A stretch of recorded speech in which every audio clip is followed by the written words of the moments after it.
ಸಂಘರ್ಷದ ಬಗ್ಗೆ ಶಾಸಕ ಕದಲೂರು ಉದಯ್ ಹೇಳಿಕೆ ಕೊಟ್ಟಿದ್ದಾರೆ. ಡಿಕೆ ಶಿವಕುಮಾರ್ ಸಿಎಂ ಆಗಬೇಕು, ಆಗ್ತಾರೆ ಅಂತ ಹೇಳಿಕೆ ಕೊಟ್ಟಿದ್ದಾರೆ.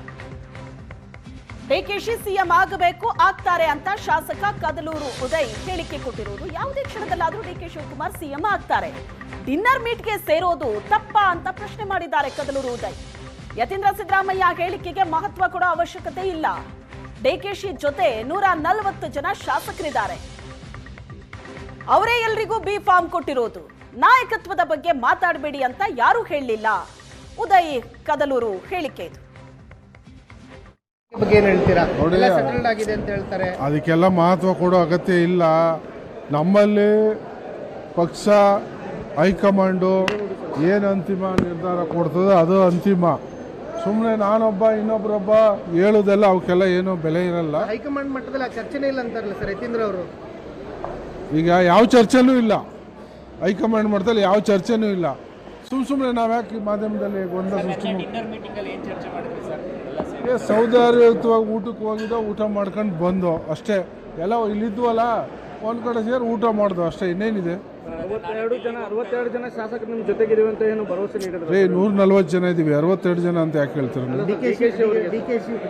140 ಜನಕ್ಕೂ ಬಿ ಫಾರ್ಮ್ ಚೇಂಜ್ ಮಾಡಿದ್ರು ಡಿಕೆ ಶಿವಕುಮಾರ್ ಅವರೇ. ಹಾಗಾಗಿ ಇಲ್ಲೇನು ಪ್ರತ್ಯೇಕ ತಂಡ ಅಂತ ಏನಿಲ್ಲ. ಎಲ್ಲರೂ ಸಿದ್ದರಾಮಯ್ಯನವರು 5 ವರ್ಷ ಸಿಎಂ ಅಂತಾರಲ್ಲ ಸರ್. ಈಗ ಸಿದ್ದರಾಮಯ್ಯನವರು ಸಿಎಂ ಆಗಿ ಇದ್ರಲ್ಲ, ಅದ್ರ ಬಗ್ಗೆ ಅಬ್ಜೆಕ್ಷನ್ ಯಾರ್ದಿದೆ? ನಾವು ಹೇಳ್ತಾ ಇಲ್ಲ. ಅವಕಾಶ ಬೇಕು. ನಾವು ಸಿದ್ದರಾಮಯ್ಯನವ್ರು ಬೇಡ ಇಳಿದು ಬಿಡಿ ಅಂತ ನಾವು ಕೇಳ್ತಾ ಇಲ್ಲಲ್ಲ.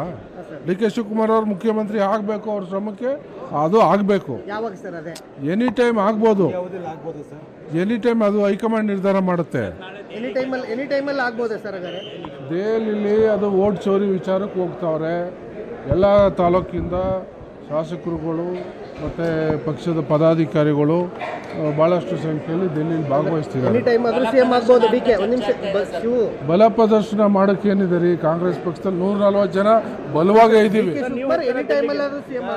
ಆಗ್ತಾರೆ.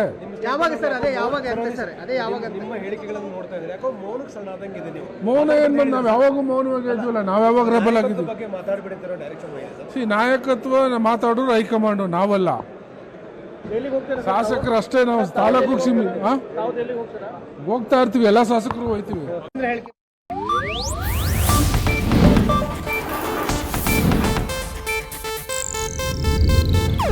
ಇದು ಏಷ್ಯಾನೆಟ್ ನ್ಯೂಸ್ ನೆಟ್ವರ್ಕ್ ಪ್ರಸ್ತುತಿ.